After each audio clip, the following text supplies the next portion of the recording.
Into the SorareData strategy show. I'm Andrew Laird. You can find me as Lairdinho on Sorare. Joined as always on this Friday morning for us, at least, is Sean Newsham, PSU fans too.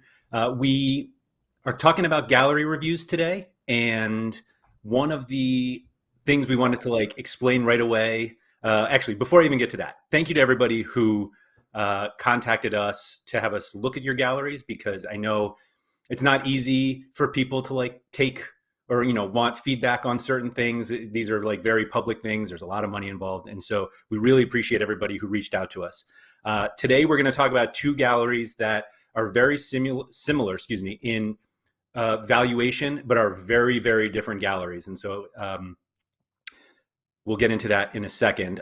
We are going to try to do this at least one gallery review every week as part of our strategy show. So if you already submitted your name to us and we didn't get to you today, we will. We're taking a list. We have a list, and we're going to get to hopefully everyone at some point. But Sean, you really like these two galleries today. What jumped out to you that you wanted to talk about them? Well, really is a strong usage of words in regards to one of the galleries, which they know which one is. I think they're really good galleries to go and base off each other. Like you said, they're very similar values. One is a lot more in line with, I think, how we would do things ourselves.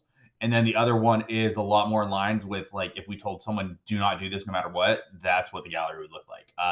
So I think that it's two really good options, and go it that way. Do we have the list so that we can show people the list that we have compiled of who wants their gallery reviewed? And then if you guys want your gallery reviewed, like Laird said, either DM one of us or tweet at us and just tag both of us and let us know, hey guys, I want my gallery reviewed if you guys want.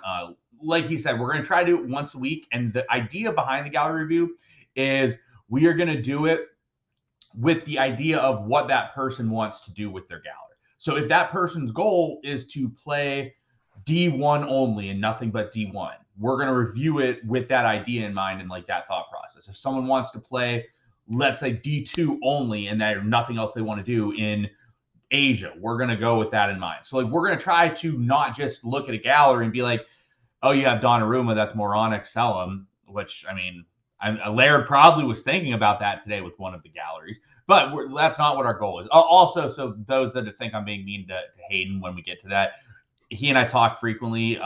He knows that I was going to give him shit for it, and he said that we have free reign to bust his balls on stuff anyway. So yeah, we're going to try to do the gallery reviews based on what that person's goal is and what that person's mission is, because everyone has a different goal, everyone has a different mission. So we're going to talk about it like that. So yeah, if you guys are interested in having yours done, DM either of us on Twitter, tweet at us, tag us, just say, hey guys, I'm interested, and then give your gallery and we'll add it to the list. So if Laird has lists, I'm sure he'll show it at some point and be like, this is who we have that are on the list, and then we'll add people. And we're going to go and pick randomly as we go. But for example, randomly, we're going to probably pick the gallery. We're just going to pick, yeah. Yeah, but so hypothetically, I'll give an example. If a gallery is super straightforward and we just talk about a gallery that's simple, that's similar, we probably aren't going to do your gallery, at least at that time, and we might do it maybe 2-3 months down the road. So just to keep that in mind, if we're doing one a week and we already have, let's say, 20 or so people that have already messaged us to do it, we're not going to get to them very quickly, but we hope that everyone enjoys them and finds them entertaining as we do them. Yeah, I will say, since we are doing this the week before an international break, it is possible that we do a few certain weeks, just if there's kind of this dead period, that's a good opportunity to do it. I also want to say the kind of echoing, what Sean said. We don't want to look at a gallery and be like, okay, sell everything and go buy this. We're very cognizant that there are some people who want to play certain divisions or certain regions, and we're going to do our best to provide our advice based off of that goal. We're not here to change your goals. We're just kind of here to give our opinions of how to help you get there. So before we jump in, thank you to everybody who's joined in the chat. If you guys wouldn't mind just dropping a like if you're watching it live or catching up. Looks like we got Russell Copter, who was first today, so well done. We've got Oystein, Philly Dilly, King Meng joining the live stream for the first time. So thank you for joining us. Quinny, good to see you. Brones, and we do have our two gallery owners in the chat, so we'll get to them in a second. King Kaizen, thank you for giving us some props for helping you out based off of last week's, I believe it was last week. I definitely enjoyed the moves that you did. Alex Coleman, Roland Richard, Sebob, Chani, good to see you. Marty, Bob Flynn. Chani, I think we were only 1 minute late, not two today, so I'm getting a little better at it. So we're getting there. So, and Trippin, thank you for joining us live. So anyway, the two galleries we have today are SorareData valued around 15 ETH. And what Sean did was talk to each manager and kind of get an idea of what their goals were, whether they were willing to put any more money into their galleries, if they want to take money out, whatever it is, what they were really working towards. One gallery has 58 cards and the other one has 16. And that alone should tell you how different they are, because if they have the same valuation, but they have a very different number of cards, then you know the kind of the quality of cards that one focused on versus the other. We also have a total of 5 limited cards. I feel like we're turning into like an anti-limited show. This is not the case, but we really like these two galleries today. So, Sean, I think we wanted to start with Lairdinho, who I will pull up here on the screen. Apologies to those who are listening. As usual, we'll try to describe as much as we can. Yeah. So can you give us kind of a breakdown of what Hayden told you of what he wants to do? Yeah, so the 2 questions I asked, and I'll probably ask this to anyone that we do a gallery review, and if you have different inputs that you think would be important from this as well, like feel free to let me know in the event. What I'm going to do is whenever we pick someone, I'll probably message them on, let's say, Wednesday or Thursday and ask them the questions and see what they're going to do, and then make sure they're available for the review on Friday, because I think it's better if they're in the chat, because then if we have questions, we could ask Hayden in the chat of what the idea is and what the plan is. So the questions I asked is like, what are your plans or goals? AK, what do you want your teams to do? Like with stacking, do you have certain players that are not for sale? Like, do you have certain teams that you really want to be attached to and stuff like that? And then I also asked, what is the budget, if any, that you're looking to put in the immediate future and then in general? Because the idea is if we're adding in players, or we're trying to give like ideas of like how we'd restructure, one, we either need to know how much you want to invest from this point, or 2, we need to know who you're willing to sell from this point as well. So I asked those 2 questions to Hayden. Hayden's goal is to compete with in SO5 using the best cards he can get his hands on early. What he did is he bought a lot of people that were injured or not starting at certain times. Like you'll see he bought Donnarumma at 1.5. The value is a lot different now. And from that standpoint, from the investment standpoint, he's done really well. So the people that he has as pretty much unsellable are Donnarumma, Neymar, and Marquinhos. Those are like the guys that he wants to build around, which also, as we know, are part of a PSG stack. Not intentionally, but part of what he's trying to do. And then he's trying to come up with decent spots to compete in D3. And something he actually did recently is, so like I've talked to him quite a bit, and we've talked about how Rare Pro Division. There you go. Is the real area in which you want to compete right now. It's the best prize pool, so that's where you want to focus, where you're allotting your cards realistically. And so he just put in 3 ETH as a deposit to make this happen.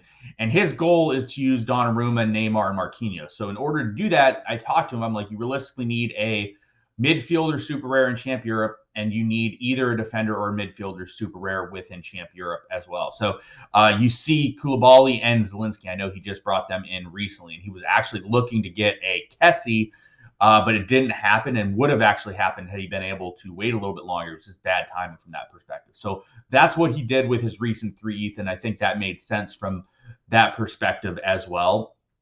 And then he said he could see himself adding around 2 ETH in the near future. He realistically wants to build out a Champion America D3 side that can provide depth to his global D3 side as well. So that is what he had to say around all things. Obviously, so like currently what we'll look at here is the beginning of his gallery is like you see he has a America/global stack where it's like Andre Blake, Jack Elliott. So you have the stack with Philly. Then you have like Johnny Russell, Joao Paulo, and he has a Jordan Morris super. So he sort of has a stack between Philly and Seattle, and then a Johnny Russell. And then he also has the limited stack, which he did not talk much about the limiteds. And then he also has the Champ Europe stack that is relatively good. So what is your thought, since you haven't talked to him as much, and this is probably your first time really looking at the gallery and looking at what he's doing? Yeah, so obviously those of you who are familiar with this show and how Sean and I would build galleries, if somebody came to us and was like, these are all I'm starting, these are all the cards I'm going to buy, we'd probably tell them not to do this. And it's less not doing it because you can't be successful, and more we just think that you can be more successful with different strategy. And I think that's something like I want to be really clear on. Like when Sean and I say like we wouldn't do something, it's not that we necessarily think that's a bad strategy. It's just that we think that there are better strategies in terms of ROI through SO5. And so to reiterate that comment, I'll jump in. Hayden has had very little to no success this far. He's gotten basically no rewards going with this strategy. Now, granted, a lot of these people, one, he just brought some of these guys in. He just sold out some people. But like as you see, like this is a Champ Europe side. Like this is what he's built. There's nothing in the rewards that would indicate there's been any success, right? So it's limited, and that's a real kick in the junk with the Madron, who was probably very excited to win that, and then he put up not as excited. He put up 85 points and won me D1 in Asia this week. Thank you very much. There you go. But so yeah, so like he's had very little success. Granted, he just sold out some of the rares. He was playing rare instead of rare pro, and he bought guys that have been injured. That was his intention with buying. So like you have Donnarumma, you have Neymar, and stuff like that. So that's to reiterate the part. So anyways, continue. Go ahead. Yeah, so the limited lineup feels like very set and forget, and I get it. And I think based on like the value of the gallery, I wouldn't necessarily say like there's no reason to have those limited cards, because I think once you have them and you can play those guys every week, like that's a pretty elite lineup, whether you play it in Champion Europe or All-Star. And I'm not sure selling all of them makes a huge difference. It probably makes a difference in some spots, but I'm not going to touch the limiteds at this point. Sean may feel differently on that, but so yes, it's like, okay, let me go get the best players that I can get in the divisions that I want to compete in. It's very clear that Champion Europe is one that Hayden wants to compete in, and it's one that like a lot of people want to compete in. And if you're going to do that, like I compete in Champion Europe, I don't have these players, and I don't expect to win where I would if I had Donnarumma and Neymar and Marquinhos. So it feels set up very well. The difficulty, of course, is the season's got 10 games left. So you kind of have to hope that at least for this current season that you can win enough with these. Those are also players, and you know they'll have another domestic league startup beforehand, but those are also three like very, very good international players in the PSG guys, and so there is at least extra utility there. That's also kind of why they're a little more expensive. But to be fair, all five of them are realistically good international players. Yeah, that's fair. You're right. Like all five of them You're are at least viable international players. Not that it matters, because as everyone can see with the international prize pool this week, it does not matter. Sometimes it doesn't matter. Yeah. Yeah, if your players have international utility, it does not matter. Right. That's fair. I was thinking more World Cup than this game week, because this game week is woof. Anyway, so I think the biggest kind of, it's not like a red flag. The biggest issue is that there's just not much depth. Yeah. And so like if anybody gets hurt, you lose an entire lineup. And so, if you only have 5 Champion Europe players and 2 of them are super rares, like now you can't even go into rare if like one of your super rares gets hurt. And so like, and we've seen other people with galleries like this that are like, I don't even want to call it efficient, because it's almost like overly efficient, that you have a risk that if somebody gets hurt. And obviously he said like he's willing to put in a little more ETH, but to the point now where like more ETH is actually just going into helping depth as opposed to like improving the gallery. at least improving the players. But as it's like hard to say, like as long as everyone's fit, it's a pretty elite lineup for Champion Europe Rare Pro. Yeah, and realistically, the American lineup is really good too. Yeah, Like absolutely you true. said, Yeah, like as far as I'm concerned, right now his gallery is one lineup because anybody misses, there's only one line. You can't right. get a second line. I'm not saying I would get rid of the limiteds. However, if you're saying to me that Donnarumma, Marquinhos, and Neymar are not for sale, and that's what we're going with here, there's no way to generate ETH with sales unless you're selling limiteds. I do agree with you that like the limited lineup just feels like you set the limited lineup and you forget it and it's fine.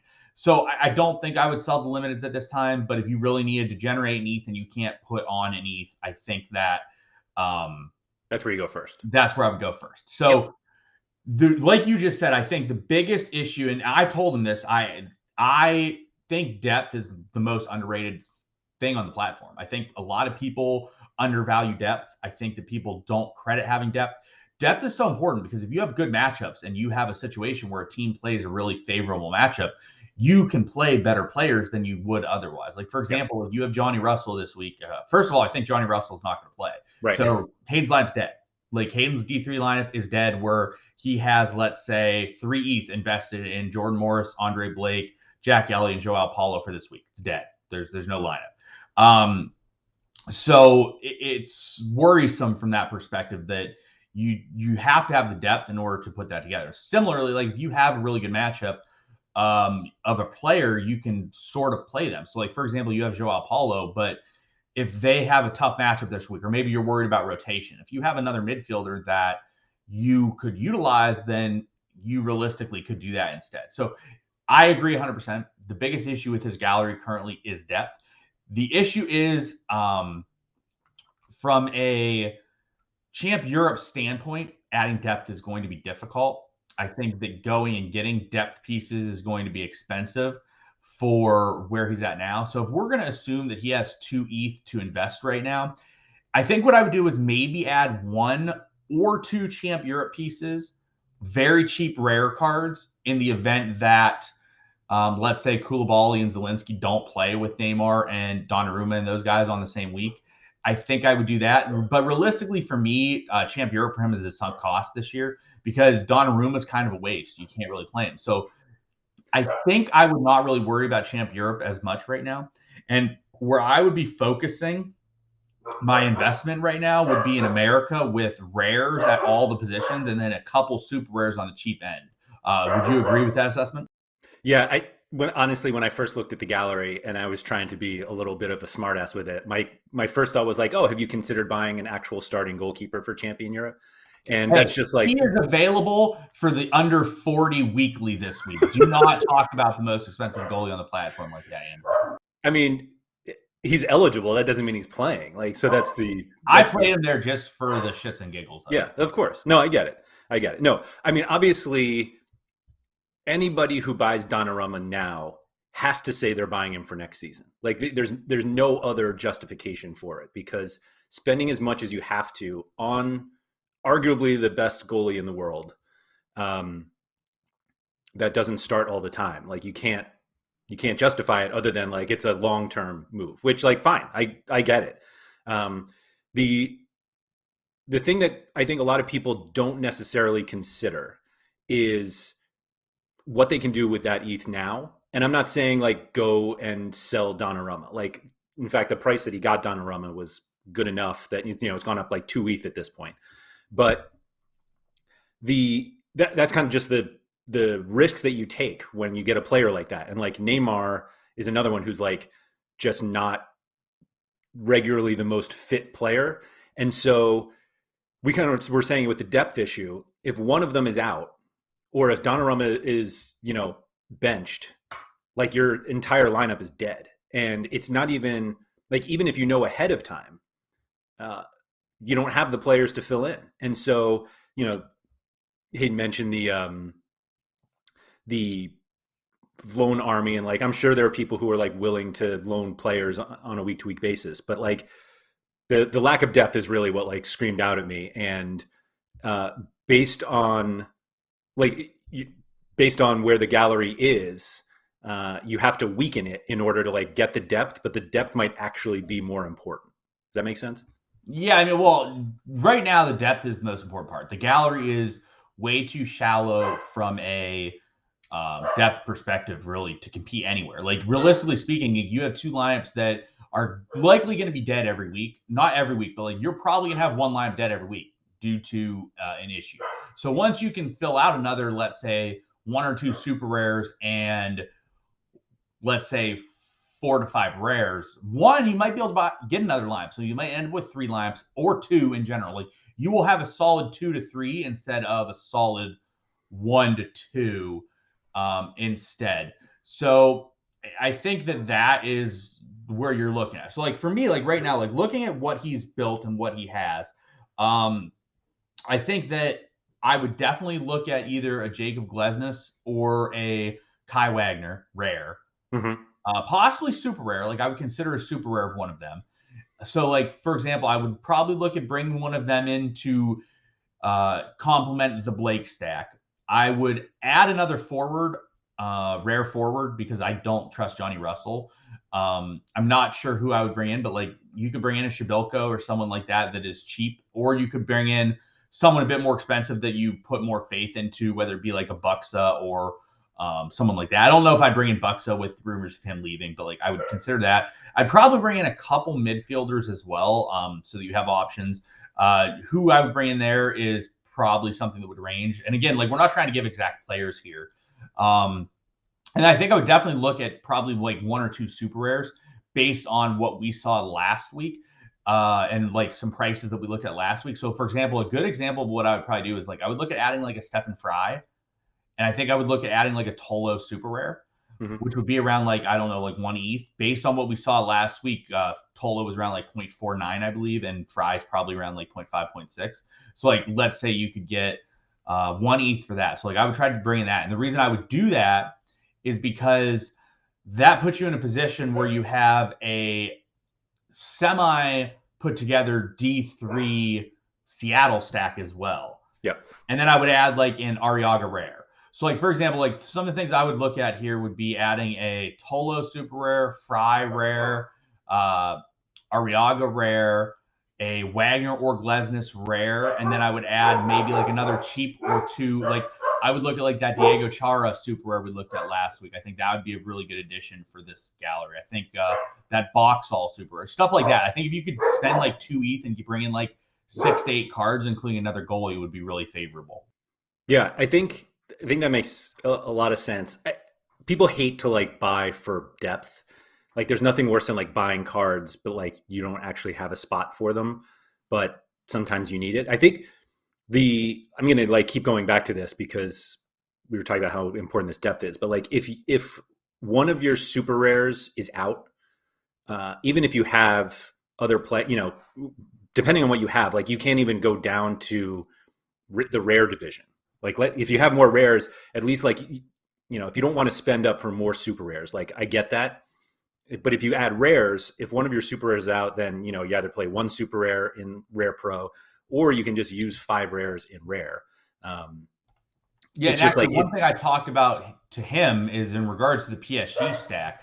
I really think you probably need to look at bringing in. This is more of a long-term situation, but like I would really think you need to look at bringing in like a Verratti and like a Kimpembe rare, so that in the event that they have like a standalone type of game week, you can run that in the rare division. and just smash that. Yeah, no, I think that makes a lot of sense. Like I totally understand wanting to play Rare Pro, like, and I think, the gallery certainly made up for that in order to compete in those divisions, but it's also like not made up to compete anywhere else. Like you can't make a lineup unless you're going to just waste these players in Global All Star. Like you're not going to grind ETH with Donnarumma, Marquinhos, João Paulo, Neymar, and Johnny Russell. Like, please don't do that. So I think just like being able to, like, the depth is less about being able to fill in a spot in your or in your Rare Pro lineup than it is just being able to allow you to enter in other competitions if something happens to your super rares. Yeah, no, I agree with that, and I think as you can tell, the FedEx guy has entered the neighborhood. So something I think like I would look at is not playing D4 or rare, the rare all-star rare lineup is also terrible in my opinion. Like if you have something where you're not generating ETH and you're not generating the 0.02 ETH every week, that's just a detriment to me. Do you agree with that? Yeah. Yes. So like I think what I would be looking at is I'd probably look, like I said, I would look at adding like a Fry rare, a Ariaga rare, Tolo super rare, a couple other super rares. Like you might maybe you need to stretch the two. And this is another thing. If you're only investing, let's say 2 ETH, you're costing yourself ETH by not say, let's say, adding 3 ETH. Because if you do 3 ETH, maybe you're buying yourself a full other team or really helping all of your lineups more so. So like for example, if I do 2 ETH, like let's say you look at like Ariaga, you look at Wagner, you look at Fry, you look at Tolo, that's like 1.5, and then you add like another super rare. If you added like another ETH on that, you could buy like 3 or 4 more rares, get a D4 lineup as well. And because you're always gonna, I'm gonna assume Hayden has a common goalie he could run. Like I'm sure he has a common goalie of some sort that he could play. So like all of a sudden you could run, let's say 3 to 4 lineups. Yeah, so like he clearly has a common. There's the Allison. Allison common, right? So like if he goes and gets some more rares, he then can enter a crappy D4 lineup that will get thresholds, which is good. And then he can use the rest of the lineups to run like Rare Pro, All-Star Rare Pro, America Rare Pro, Champ Europe, which is all really good options. So like I think with like 2 to 3 ETH, he can turn a what we'll call, and we're not going to count the limited because like that's its own thing. But so like we're going to call if he puts in 2 to 3 ETH, he can realistically turn like 1.5 lineups into 4. Like 4 good lineups too, not like lineups that are not competitive, but like he turns 1.5 lineups into 4 legit lineups. So I think something like that is realistically where he needs to look. So like I think he's looking at adding a rare goalie, a couple super rares, probably like 5 rares. So like you're looking at like he's probably going to add 8 to 10 players with like a goalie, a couple super rares, which unfortunately that takes up probably like 1 to 1.5 of the balance. So yeah, to get the, let's say 6 rares or so, on top of that, he's going to need to probably do 2.5 ETH or maybe even 3. So like I would probably work, but Grant, he said he'd put in 2 ETH in the short term, but like he could put in 2 ETH in the short term, work his way towards that, and then maybe put in another ETH in the next, let's say 2 months, and then finalize that and fill that out as we go. Yeah, my only other thing I want to bring up, which is why I brought up the limited lineup here on the screen, like this can generate more than threshold each week. And so, you know, if you just like win with this lineup, and for those listening, it's Courtois, Eder Militao, Casemiro, Sané, and Messi. Like whether you play that in Champion Europe, it seems like a total waste to play it in Limited All-Star, but either way, like it didn't win this past game week, but like that's a lineup that should generate enough that it's almost like you get an extra threshold each week. And so it's not like the limited lineup can't pay for itself. It's obviously not going to be as reliable as a threshold because like we see here, it didn't score anything. And if it was all, you know, if you have a rare lineup that costs the same, it could probably hit 250 points for the threshold. But I just don't want to overlook the fact that like the limited lineup can produce some ETH. Yeah, and that's why I said like I'm not hating on the limited lineup. When we talk about things, right, we're talking about things from a you need to generate ETH standpoint, like whether it's from rewards which are unreliable or you getting ETH put on. So your options are either deposit ETH or sell cards to generate ETH. So the problem is that the only cards that make sense to sell are cards that are considered non-sellable by Hayden, which therefore means that you are limited to depositing ETH right now. Yep. Yes, you are probably going to win some cards as time goes, and that will offset it once you make these adjustments. I do not think he will win very many rewards as currently structured because I think Donnarumma is going to kill the Champ Europe line almost every week, or like 50% of them. And then, like you said, you have like 9 left. And then the American line, like Johnny Russell, is not is probably injured, which means therefore he's out right now. So Right. I think he needs to put in this investment ASAP if he wants to start generating that ETH. And that's what like we talk about. Like he could probably put in the 2, and then maybe he can generate 1 ETH worth of rewards over the next month or so to then therefore go and access the rest of the things. Yep. Yep. The roster lineup page wasn't picking up that he also got a Modric, which Oh, that's a reasonable long-term play in my opinion, and that makes a lot of well, I guess not long-term because he's old, but I was going to question that he's a one. really good card to have with your Champ Europe side. He's so undervalued. He really is. Oh, he's alone. Hayden just said he's alone. Oh, That's a good card though. That like if we were working on Champ Europe right now, yeah. Go buy that card. that would Keep probably it. be the card I would be like, that's a good card to go get because he scores as elite as anyone else as a midfielder. And he adds good depth for that team. So like I that's a really good card to have. But Yeah, I'll add on top of that though, because obviously based off of the Champion Europe cards that he has, um, it's almost like he's forcing himself to have to get guys who play midweek. But it's like you're if you're going to spend up for these elite players that do play midweek, you have to make sure you play them and in during midweeks. And so it forces you to then get other guys who play midweeks, which tend to be a little more expensive. That I mean, I don't want to say it's like a negative because obviously that's more utility and more opportunities to win, but that's just like a consideration that you're like, oh, if I have 3 guys who are really 3 really good Champion Europe players, but that who play midweek, but then 2 that don't, like you're missing out on those midweeks purely because of the other guys that you bought. So just like make sure that for anyone who is like building a gallery and looking to play, elite players who play in the Champions League or Europa Conference or, CONCACAF champion, whatever it is, like don't target players that play there, but not build an actual lineup where you can take advantage of them.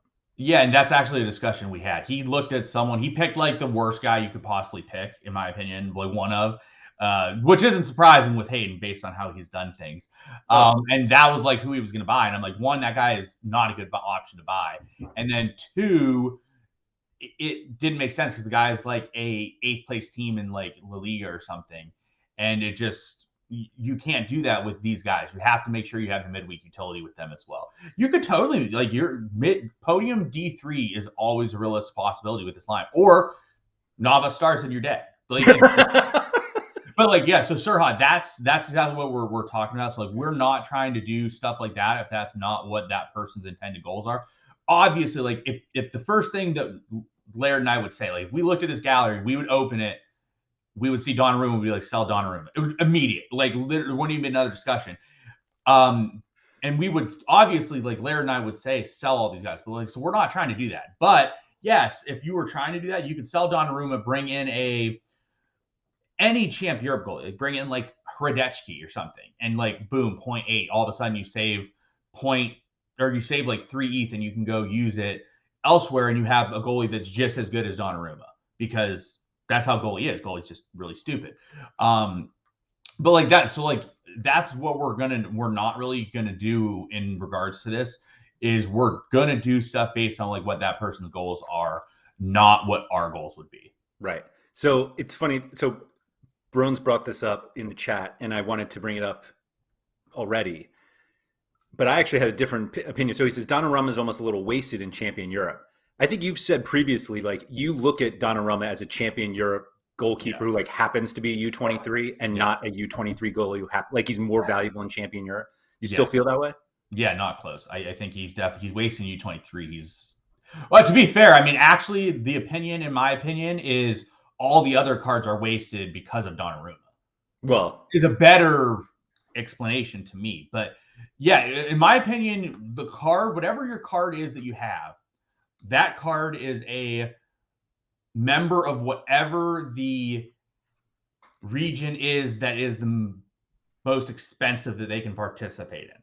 So, like, for example, in my opinion, Cecina is not, and this is for like the top end cards that would like transmit to the other divisions. yeah.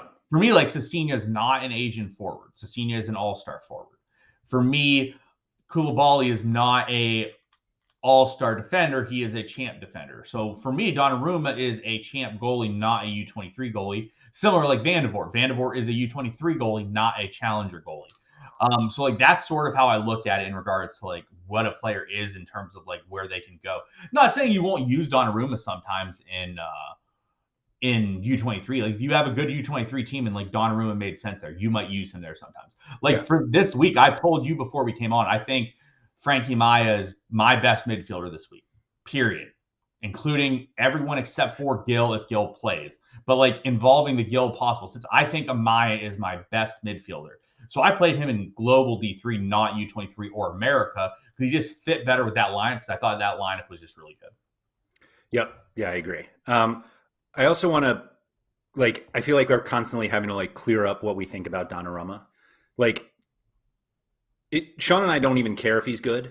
Like everyone is like, oh, he's such a great goalkeeper, he should play all the time. And I think too many people get caught up in what should happen versus what's more likely to happen.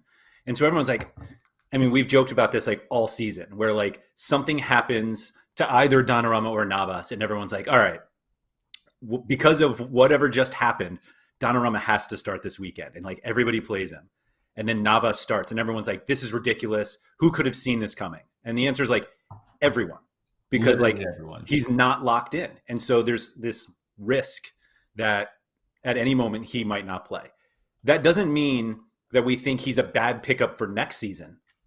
Like if Navas leaves, Donnarumma leaves, frankly, but like he is an excellent choice for the future. And there are plenty of people who will buy cards now that will be good in the future. But you can't say you're buying somebody for the future and then get upset when he's murdering your current lineups. And like that's like the problem that we have with Donnarumma so much. And so like I'm okay with people constantly playing him if you know that there is a 50% chance that your lineup is completely dead Like as soon so, as the so game we starts. talked about Hayden paid 1.5 for Donnarumma and he's worth like 3.5 now.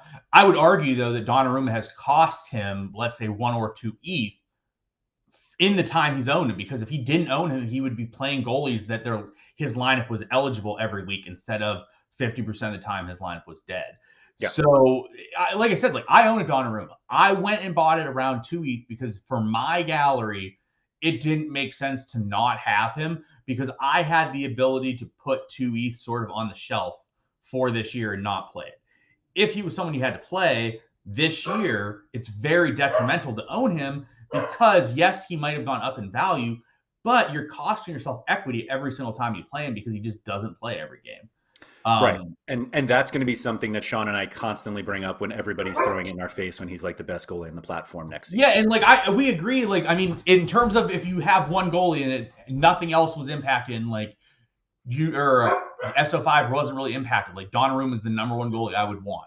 I have no arguments on that. It's just in terms of playing. So Brones, the issue is that yes, there are a lot of good champ Europe goalies, but it's the most expensive division. If you're playing Donnarumma in D or in U23, it's just kind of a waste because, like, yes, he's more expensive, but you could just go buy Slanina, who's better. Slanina's been better. Slanina's averaged a better points per game than Donnarumma. And even if he doesn't, there's so many guys that are within 5 points of him that it doesn't matter anyways. So, like, I could go buy a guy for, like, let's say 0.9 ETH or 1 ETH instead of Donnarumma at 3.5 and give up a couple points. So, like, but if I want to go do it at Champ Europe, if I want to give up Donnarumma and buy, like, Allison, that's going to cost me the same ETH. Or if I buy, like, Mignon, I'm not sure what Mignon is right now.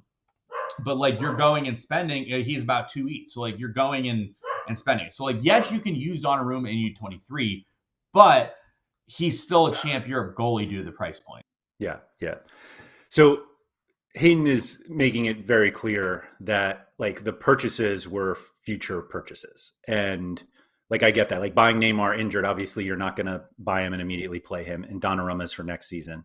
And I totally get that. And I think that's a reasonable strategy for plenty of people. I think Hayden's arguing that he doesn't think he would have made the ETH difference had he just bought other players and played SO5. We obviously don't know that. Sean and I feel like it would be better spent on Yeah, guys but to like, win now, but we yeah, don't know. he could have sold Donnarumma and Neymar and bought 6 other lineups that would have generated the ETH, right? So like just owning it in general was detrimental from that perspective. That's fair. But yes, he bought it for the future. So like next year, in my opinion, I mean, I'm pretty convinced Donnarumma will be the one next year, and he'll be the only guy. Could be wrong, but I'm convinced that. So like in my opinion, Hayden does have the best Champ Europe goaltender going forward. Period. So like there is something to be said with that. I think planning to the long-term future on Sorare is a mistake. I don't. This buying Donnarumma and planning for Donnarumma, you're looking at least a year out, and I think that looking at least a year out on a card that you could get. I mean, he's the most expensive goalie on the platform. No one has cost as much as him. So I think tying up that much equity or that much ETH in a paperweight effectively for a full year is just a lot. Yeah. And the other thing is that selling him, you have people who want to play him in Champion Europe or U23, but you don't have. It's not like if you sell him, you're killing a U23 lineup in this gallery because there is none, and so you're just selling a Champion Europe goalie. Correct. So yeah. Anyways, I think that's where I would go with his gallery. I would buy probably a goalie, a couple cheap super rares that can work, like Diego Chara, Boxall that we talked about last week, some guys like that. Yep. And then I would look at buying like, let's say 4 to 6 rares, and I would and then I would probably let rewards sort of funnel in and see what I can generate out of that. And then I would definitely, you're going to need some adjustments to Champ Europe in the fall, but you're probably looking at like, that's going to cost you, I don't know, 3 to 5 ETH. So like you're going to have to generate or put another deposit in later on down the road as well. So like that's probably where I would go with Hayden's gallery right now. Do you think the first thing to do is to address the American lineup since we're that's a really good lineup. The American lineup's a really good lineup. So I think you need to address what's in front of you right now and worry about the Champ Europe stuff later, because otherwise you're going to waste a whole season of America stuff as well. Yeah, I think that's one of the things that a lot of people kind of ignore is because like we're obviously seeing like a pretty significant drop in prices of European cards now as the season is ending. MLS and Asia cards were going up. They seem to have plateaued a little bit, but you don't want to be constantly buying low at the end of seasons and then like selling when seasons start if you're trying to play SO5, because you're never actually getting the benefit of the players you're buying.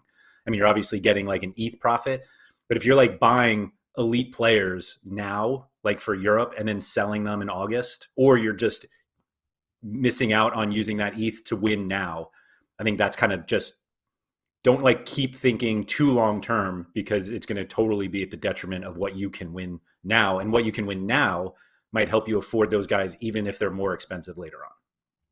That's all.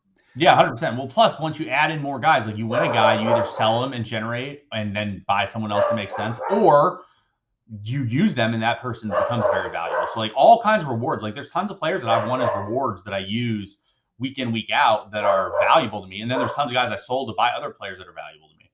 Yes, absolutely. All right, I think that's it for Hayden. Let's move on to our second gallery, who is Pudini 59.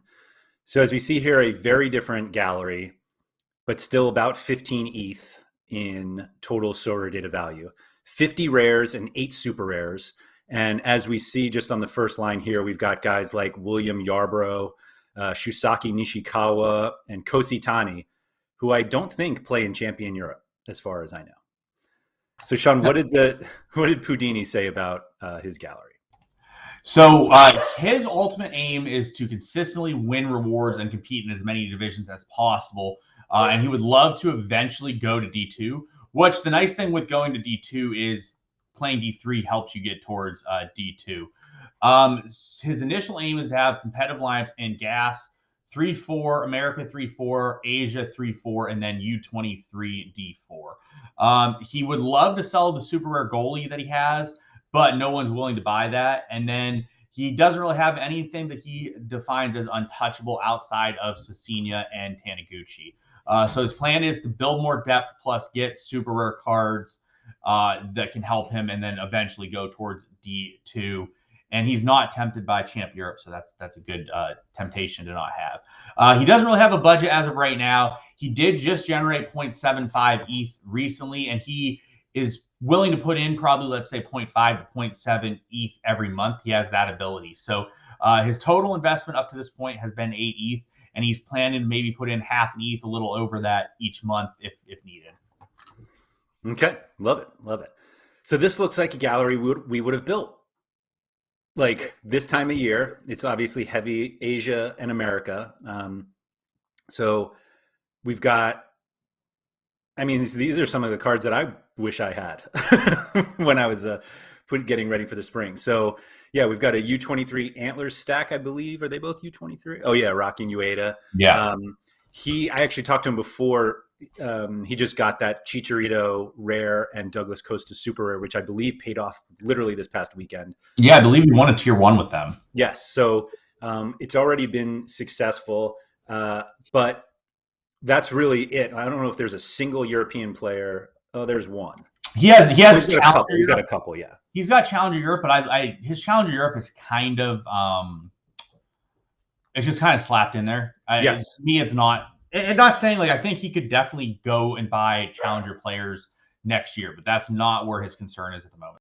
Yes. Yep. And we obviously have some other guys that fill the bottom that I don't think are making lineups anytime soon. But yeah, he said he has some people that he has in there as just long-term investments that he had for really cheap and is looking to maybe 5-10x them down the road. Yeah, that makes sense. So one of the things that I did looking to like right away was just like how he built his lineups. Like you can obviously see what people own, but like if they play it in a certain spot, then that's obviously quite different. And matchups obviously are a big part, and we talk about that all the time, that like you shouldn't necessarily have just like this is the team I always play in whatever division. Like you should always play based on matchups. Like that's what helps you build your best lineups. But like there are a few like things that jumped out at me. The first one was obviously Kosi Tani in an all-star rare lineup that feels a little wasted that he's not in U23. Maybe not as wasted now because there are other U23 goalies available. We keep kind of harping on how few there are in the summer. But like, did you look at like the lineups that he built, and did anything like jump out at you? Yeah, actually, he messaged me and he changed his lineups for this week, I believe. If you go to this week's game, okay. I told him, so you and I will both agree right now, Asia and America are really poor, right? For rewards, yeah, really. Yeah, so we told he was going to run his All-Star Rare Pro lineup in Asia, except for obviously a couple pieces. I told him, I'm like, make your All-Star Rare Pro lineup as good as possible, even if it's a sacrifice of some of your Asia or America lineups. Would you agree with that? I would definitely agree. And as somebody who has also entered All-Star Pro, I'm bummed to see this is some of my competition. So I think, it's a really good lineup. For those listening, it's Youngsung Ryong from Frontale, Taniguchi Super Rare, Douglas Costa Super Rare, the one we were just mentioning, and then Cecina and Chicharito Rares. Damn, that's a good lineup. But yeah, it based on, we've talked about this already, that the end of season reward, beginning of season, but end of the card season rewards in America and Asia are just really bad. And we're expecting them to be pretty low until the new cards come out. So yeah, I'm all for playing like your best Asia and America cards in All-Star. And obviously that opens up the possibility of winning cards from European divisions that, are coming to the end of the season. But I think it just you have much more of a chance of winning. That's as simple as that. Yeah, and I told him. I mean, this goes back to what you and I have talked about before. Also, Meng mentioned my lens flare. I don't know what's happening. It looks like it's stopped now, so I apologize for the lens flare and the dogs. It's finally like above 0 degrees here, so people are outside and it's nice out. So it's just everything's all out of whack here. That's 0 Fahrenheit too. Yeah, that's Fahrenheit for those that are coming in. So like you have to look at every single week and every single week's reward pool. If Asia was really favorable and All-Star Rare wasn't, or All-Star Rare Pro wasn't, I would recommend playing guys in Asia instead. But I said, like, as you can see, so like his Asia Rare Pro lineup was originally going to be like Jung Sung Rong and Taniguchi and Inaga and Cecina and then someone else. Yeah. So like he switched that line because of that. Yeah, I mean, you mentioned it before, but like I would never play Cecina in an Asia lineup unless I the would rewards were just occasionally, bonkers. but not that often. Yeah, I just don't see it being worth it. Oh yeah, and there's Tani in U23. Okay, Pudini, my bad. Um, and then yeah, obviously, man, that's a nice team too. We got the Antler stack with Szymanski and Tani. Okay, I'm competing there too. This is terrible. This is making me feel much worse about my game week. But yeah, like you look through these lineups and I see a lot of competitive lineups. Would you Yeah, agree? yeah, absolutely. I mean, it's competitive also like in the right places right now, and so that is obviously the big benefit. Because we've talked like a lot that like if you're an all star, like it doesn't matter where the cards are from, and so if you can get cheaper, similarly scoring players as the European ones, then you should do that. And this all star rare pro lineup just screams that, and to going up against the European ones. Yeah, definitely. I mean that's legit. Well, I hate Chicharito. Actually, he was asking. He had like 5 options he was looking at, and they all made sense. Except for one of them. I think one of them wasn't that great. But I told him like I wouldn't touch Costas Chicharito because I don't like Chicharito. Dude's always injured. He's just not a guy I'm interested in running out there. And then Douglas Costa, same thing. It was just I was like, that's very worrisome to me. So from the difference of galleries, we talked about Hayden's biggest issue was depth. Yeah, What would you say Pudini's issue is? Because depth is clearly not an issue. yeah, yeah, absolutely. And the there's like it's not like you want your depth to be like as good as your starters, like it's almost like a waste, but it is good depth. And I see this Yuya Oki card as well, which is for a lot of people who have him, they're hoping comes good. He has a full antler stack because he also has a Sakaguchi, but he's also injured. So he has a full antlers U23 stack if everyone was playing. Yeah, that's sexy. Yep. That's a And fun which I told him, I'm like, you definitely want to keep those guys around because especially like I mean there was 2 games weeks ago or last game week, Antlers was like the only team that played in Asia. So like maybe even you don't even run it in U23 that week, you run it in Asia instead, and all of a sudden, boom, easy win type of thing. Yeah, and the benefit of antlers is like those are actually the players you want. It's not like you just happen to take the U23 players from a good team. Like those are actually the players. Like other than Yuma, I think those are the 5 you want. That's Yeah, all. no, I would agree with that. But Yeah, so for me, his next path, in my opinion, and I think you're going to agree, is he's done pretty much the exact progression we would recommend, right? yeah, Has the lineups that you go like rare, pro, and rare, and all of the rares we'd go for. He has solid top end rares. He has like yeah. guys like Yamani, Cecina, Chicharito, guys like that. So it provides good value from that perspective. So what would you think his next step would be? I mean, I hate putting it this way, but like obviously going up to the super rare division is where you go next. But like it's it's the equivalent of like buying a player now and hoping that they come good next season. Like it's Donnarumma basically, that you're buying something now that is you're going to enter that's really bad because like the super rare prize pools are pretty weak. But that's the next step, and there's an expectation which I don't know how warranted the expectation is, but there is this expectation, it feels like, in the community that the super rare division prizes will get better. I think the only reason that expectation is there is because they're so bad now that everyone's like, they can't possibly stay that way. But that's the next step. And so I don't think, like, I think playing the super rare division in America and Asia is the progression as opposed to trying to get a rare or a rare pro team in, Challenger Europe or Champion Europe. And I know it's the end of the season, but like, I don't even think that's worth it for next season. I think the gallery is set to focus on these 2 regions. And so the next step is up as opposed to out. Yeah, and I agree with that. And the thing is, I don't even necessarily know if the next step is with his plan to be bringing on, let's say, half an ether, a little over a month, and he's willing to do that. I think there's some validity to buying Challenger Europe players to set up your Challenger Europe team for next year. But I don't know if that's yet. I think I would probably focus on some good super rares for the summer first. Would you agree with that? Yeah, I think that's definitely where I would focus now. I'm actually wondering if, and maybe I'm just skewed because of Szymanski, but like I wonder if it's actually you're better off focusing on like European U23s instead, like trying to buy them low now as opposed to a challenger team. Like, frankly, if you buy U23 challenger players, ideally you could play them in either one. It's obviously a bit of a waste to buy U23 players and just play them in challenger, but Yeah, wow, I think Szymanski might be a sell at some point, it might be and if you then don't play restructure with U23. a lineup. But yeah, so my first thing I would do is you'll see he has better American super rare depth than he Yeah, does Asian super rare depth. I would be adding, which he actually just said.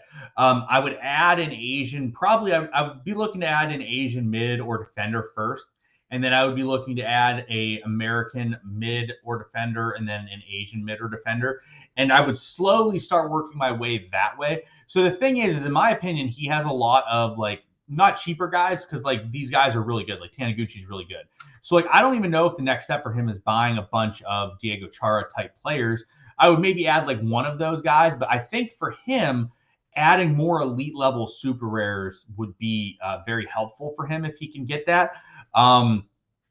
I know that there are good defenders out there in both regions, America and Asia, where you can get them for about 0.5 ETH to 1 ETH. So yeah, I think that we could be looking at, so for example, he has, what goalies does he have here? He has Nishikawa. So like you could go and get some pairings with Nishikawa. He has a Yarborough. I think he has a Lawless Abubakar yeah. already, which is a great fit. Great That's buy. a perfect option. I think someone that makes a lot of sense for him if he can eventually get there would be like a Yamani super rare. Granted, that's going to be a little bit more expensive, so I understand not going that path as well. So, like, I think another thing that he could do is he does have a goaltending lack of depth for the amount of lineups he's trying to run. So we just talked about like he's trying to run effectively like 6 to 7 lineups a week. When you look at it, you see basically the top line is starting, the bottom 3 are not. So he's really lacking in terms of full goaltenders too. I definitely think adding goaltender depth could be something of value to him as well. Everybody loves buying more goalies. Hate it. As you know, I'm smacking upside because I just bought Thomas Hazal yesterday, and I've already just drilled 5%, so the upside's flowing, as Laird would say in that buy. The 0.6, is that what you got him for? Was it higher than 0.6? Yes, it is. Yes, yeah, but it's already sold at 1.025. So like my upside's just wreaking havoc on the world right now. Wait, we hit 1 ETH Hazel? I think someone mentioned yesterday it hit 1.025. It was probably me. Yeah, no, I think that's right. What a lot of people don't appreciate about goalies, and obviously, like we all hate them as part of the game, but it's basically your ticket into another lineup. Like you can't enter without one, and obviously you can't enter without like another defender. But those are easy to pick up, and so whoever your next goalie is, what the depth is, it's more important, I think, for your goalie to fit what you already have, if you already have depth, as opposed to like buying a goalie and now having to like sell all your depth to make it match the goalie. If that makes sense. Yeah, I think that is the way to go. And what do you think the viability is of using a rare goalkeeper in super rare division? I think it's more than fine. I think especially when you're starting off, that's fine. Tying up a lot. That said, like there are really cheap options you can get in Asia and America. Like I bought a Suchi Gonda super rare like 2 months ago for 0.5 ETH. Super rare of like the Super rare, starting yeah. national team goalie for. I didn't understand it. I don't understand why he was that price, which is the only reason I bought it because I really didn't need the card. Actually, funny thing is I did need the card. I just really didn't know it at that time how bad I needed that card. That's So it worked fine. out really well for me. But I saw it. He was 0.5 ETH, and I was like, this makes no sense that he's this cheap. So you can actually get a really good cheap option at goaltender in both America and Asia. So I do think that is a move he can make, but just not yet. I don't think that's necessary yet. I think for him, he mentioned a name to me, and I think it was a great name to mention, was Sho Inagaki. And he really could use a midfield super rare in Asia, and that could totally be one of the more expensive, more elite level super rares he goes and gets. So like Inagaki's rare is like 0.47 right now. I think you'd probably look at his super rare going for, let's say, 1.5 ETH. Granted, obviously the floor is 3.9 right now, but that's not what it would sell at. So I think that you could go look at an Inagaki super rare, and that could be a really, really good look at a card to go and get. And I think from a midfield perspective, that's definitely what you want. I think that if he could go add that, it would be a pretty favorable card. But again, like you said, he's looking to add like 0.75 a month. It might take him a couple months to get to that amount, or he needs to generate some ETH with rewards, which you said he did. What he win last week? I think he won a tier 1 last week. So let's see what he won last week. Yeah, so he won a Gonzalo Higuain last week, which is he does not actually. It's a good card. depth card for him. It's a good depth card for him, anyways. But I think that Higuain's going for over 0.3. Yeah, so Higuain's going for over 0.3. You win a couple of those a month, that pays for half of that card you need. Yeah, yeah, that's a good observation. And he was up at Brones, it wouldn't be as much about selling Oki in that situation as then he also has another goal he can use as well. You never want to only have one goalie. Like if Tanny were to die, he's dead. He doesn't have a U23 line. So having two options is more valuable. Well, like we saw it with Oki last season. Like if you only had Oki as your U23 goalie, now all of a sudden you have nothing because he's not starting. And so the antler stack at least allows you. I mean, you can't do this with every team, but like obviously you can still run the antler stack in Asia or in America or in All Star. You don't have to run in U23 if you have the backup or the starter now, I guess. But yeah, it's not like you're like if you have Tanny, it's not like you can't use him. You right. can use him in Asia. Like you said, it's not as worthwhile as using someone else. But like if you have that guy as the option for like depth weeks, like let's say you have Oki and Tanny and you use one of them in Asia or one of them in All Star. Doesn't matter. That's fine because you're not wasting them because you just are using them there because you do have another option elsewhere. And eventually Pudini is going to move to Rare Pro U23. He just isn't quite there yet, and that might not be at the top of the list of priorities to go after right now. Yep. I think you explained that pretty well. I'll say it just if it feels like the midfield depth isn't that great either. That was the other thing I would be looking at. I would be looking to add some more like elite level midfield depth. Obviously, like you and I would both say, like, hey, if you can go buy a Carlos Gil, go buy a Carlos Gil. Playing in the summer without Carlos Gil is just not fun. That would be like not having a Ajax stack, except for there's like no teams and Ajax is just gonna win all the time. But like Carlos Gil is too expensive to go buy. But I think there's lots of other mids that you can go buy, even like cheap ones. Like we talked about like Yamaguchi. I think like him going and buying a rare Yamaguchi would be really helpful as well. So like I do think that there is some depth that could be added. I think his forward depth is better because you have Chicharito, Cecina, and realistically, like speaking, what you're running in D4 isn't as valuable as what you're running in the Rare Pro lineup. So like he talked about, he's going to run Cecina most of the time, but he also has Marcus Jr., who actually did get injured today. So like we'll take that with a grain of salt and pretend it didn't happen. If it didn't happen, Marcus Jr. is more than fine playing in any lineup. Like he's really solid.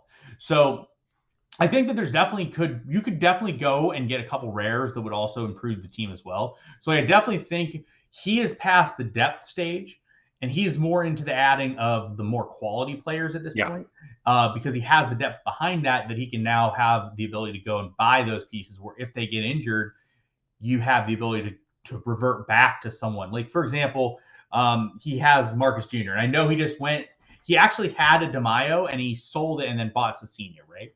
So it's a great move. It is a good move. I agree with that. He asked me about it. The only reason I didn't like it from his perspective is he had a full frontal D3 stack. But doesn't Leandro kill it 50% of the time anyway? Actually, I don't think so. I think he scores a goal I think he gets a decisive at a better clip than that. I think he like only kills it like 25% of the time. But you're gonna have a lot less rotation headaches with Cecina than you are with DeMaio, which is well worth it.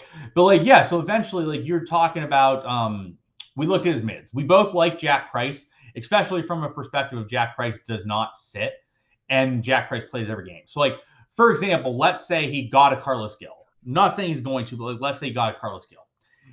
And all of a sudden, like that bumps Jack Price down a little bit in his pecking order. But then, like Carlos Gil gets injured, he just reverts right back to playing Jack Price, and he's Yeah.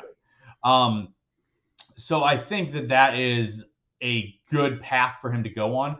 I think going and adding a quality midfielder or two would really help. It doesn't even have to be super expensive, like we talked about. Like I think Yamaguchi would be a great ad for him. He's someone that would make a lot of sense within that lineup as well. Yeah. No, I think that definitely nails it. It's it's a weird place to be in though, like when you're like, oh, I just need to spend 2 ETH on a great super rare. But because it's that's not always easy for people to like just drop in two ETH. But if that's like where we go, just because you have goals doesn't mean that they have to be accomplished in like 2 weeks. And Correct. so it's And to obviously be fair, like that's where I ended up at with a lot of my stuff. Like for me to make upgrades now, like it's 2, 3. Like if I'm buying a card that's an upgrade, like I can, if I look through my gallery here, let me see who I've bought recently, and I can tell you exactly how much they cost. So Basil. recent buys for me were Hazel at 0.89, Key Sung Young Unique, which was like 3 ETH, Skriniar, which was 3 ETH, the super rare. Frankie Amaya, which was 0.55, which I feel very good about that, obviously. Yeah. And then Sven Coombs I bought for like underneath. So like all of my upgrades are very expensive now. And everyone gets to that point. Yeah, you Like get I to, that's don't the you want to get to that point. Yeah, you want to get to that point. You want to get to that point where that's the thing. And I don't think Pudini is there. Kiyoteki is a good idea. And I'm not even talking about, you don't even need to get the super rares of those guys, Pudini. I think also rares would help you as well. I think super rare would be good too. Like a Yamaguchi super rare would be really favorable for you. A Yamaguchi rare would also be really favorable for you. So like luckily, I don't think Pudini's in the spot yet where he's looking at like 2 to 3 ETH cards for upgrades. But I think he's probably at a spot where buying a lot more like 0.1 rare cards and 0.25 super rares are not going to be as valuable to him. I think he's looking to move up and probably pay like 0.25, 0.3 ETH for like rare type cards and like 0.75 to 1 ETH for super rare cards as well. Yeah, no, I think that's a really important distinction too, because there are like you're going to get, hopefully you get to the point where you're like, the only way I can improve my gallery is by spending 3 ETH. Like that's awesome because it means that the gallery you have is doing really well, and the only thing that makes it better are like the elite of elite. Obviously, if you've progressed from just all-star rare and you progressed all this way, you're used to having the jumps not be as expensive.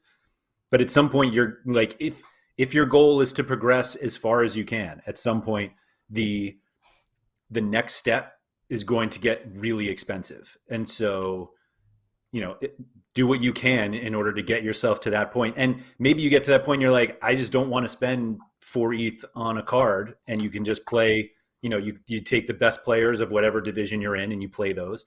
But there are other people who want to be like, no, I'm doing really well in all-star rare pro, but if I can get 1 or 2 more super rares that are really good to get me into super rare, then I'm going to do that.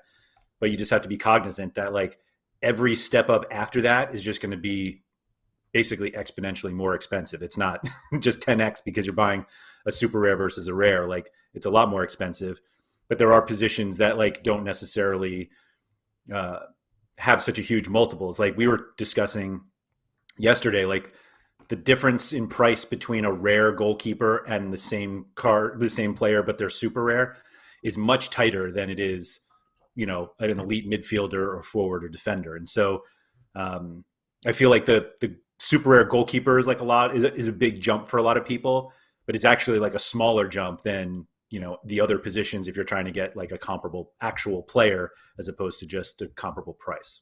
Yeah, and to be fair, like talking about the things, his last 2 purchases that I know of were Douglas Costa and Chicharito. Yeah, those were not cheap cards. So like I think no. he's aware of the fact that he's sort of at a spot where he is spending more on cards Yep.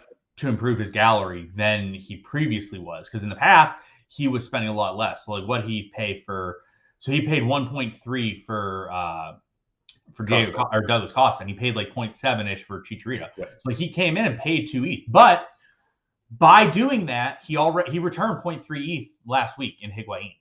So like Right. he's already paid off 0.3 of the 2 ETH that he spent on those two cards in one game week.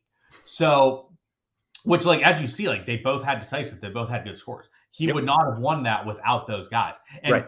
hypothetically speaking, the fact that he has Hansen in there is probably more so that it was like a forced situation instead of someone he wanted to play. Right. If he had a good super defender here, or like a super mid, like let's say he had that Yamaguchi, right, and then he plays that over Mm. Szymanski. Obviously, Szymanski scored really well here, so that's It's the defender, I think, is where you wow, need that's really cheap on a Max Orland super work, Quinny. point That's really six. small. My God. But like I've seen a lot of stuff going really cheap lately. I've also seen some stuff go higher than I expected based on what the price of other stuff was going. So it's been weird the last week or so the market has been. But yeah, so I think he's in a really good position here. I really like what he's done with his gallery. I think that there is a clear path forward that makes sense to me, that I think he can go down, and he can go down over the course of the next 6 months. Like it's not something he's got to put on 10 ETH tomorrow today. Like so, it's a difference between what we talk about with Hayden's gallery and what we talk about with Houdini's. Right? Houdini's gallery can run right now fine. He Mm-hmm. can run what he's running and be fine. Adds like a half ETH here. All right, he just improved his team a little bit. I think Hayden's gallery is desperate need of the 2 to 3 ETH. I think if he doesn't get that on ASAP, it really is detrimental. Whereas like Houdini, I think he can put on 2 ETH over the next 3 months, and that will be more than fine with him doing that. Yeah. Yeah. I was looking like, and you obviously kill the Champion America Rare Pro lineup here, but if you just play Yarbrough and Abubakar instead of Correct. Hansen and Balbuena, that's a star rare. Exactly, and that's the thing is like I think that's something that he maybe will do. Like so with his new plan of things, like he may have ran like let's say Jung Sung Rong and Taniguchi, right? Like, and I don't think they did that well last week. I think they had a down week, but yeah, no, they actually No, smashed. they crushed. Yeah. That's what I would have done like last week. Like I would have ran Jung Sung Rong and Taniguchi. So if he ran Jung Sung Rong and Taniguchi, that would have been let's look 30 points and that another. well, you have to take out or I guess you could do that instead of Costa. Well, no, it Yes. would have been Hansen. You're just giving up Hansen. You're running instead of Hansen Balbuena, you're running Jung Sung Rong and Taniguchi. No, no, no. That's three midfielders, isn't it? Oh no, No, Taniguchi's a defender. My yeah. fault. My So fault. all of a sudden, so Taniguchi's like plus 20 points on Balbuena, and Jung Sung Rong's plus 30 on Hansen. So you're talking a 50-point difference. He's at 433. Yeah, it's a easy star. Easy star, upper tier star, even because Yeah. it's like we're not even talking bonus. Like bonus would have been kicked in too. Like the bonus on 50 points would have been like an extra five. Would have been an extra like 8 points. So like you're talking like he would have finished like top five. So like let's go look at what the rewards were last week, right? And see what that would have been. So like, you're looking, he probably finished. This is so painful for some people. It is, but like I mean, I do this myself. I always want to see what I always like the pain, but it goes to show like what you should do. Like if he more so prioritized a optimal lineup last week instead of more lineups. Looks like my glare is back. I don't understand what is happening with that glare. That's weird. So like yeah, so like you look at last week, like fifth in rare pro is Kakir, and like down through 10th is like Ter Stegen, Ramiro. Like those are. I don't know how much is Kakir.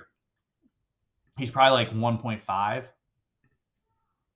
1.2. Yeah, so like all these guys are around like an ETH to 1.2. So like yeah, so if he would have ran maybe the more optimal line there, which I think he's going to. Sorry, Houdini. Houdini's, I feel so bad. Yeah, like wasn't even intending to do this. That just some looking at like what I would have done if I had done it a little differently. I think is that literally the lineup he pretty much ran this week. I think it's pretty similar to like what he ran this week because he moved. Yep. Same lineup, just Cecina instead of Szymanski, right?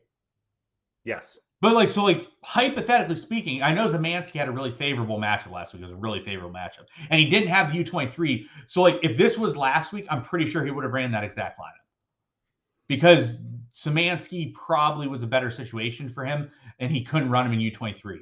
So like yeah, hypothetically speaking, like that would have been really made a lot of sense, and like you're talking would have 4x'd what he made on a given week. Yeah. I think 65. Yeah, he said the other 65 thing, extra points. yeah, I think the other thing that maybe and it's easy for us to like look back on now. But based on the Asia prize pools, like doing this full frontale Yeah. stack probably isn't necessary this at this point of the season. Not in Asia. It's That's just what I mean in Asia, yeah.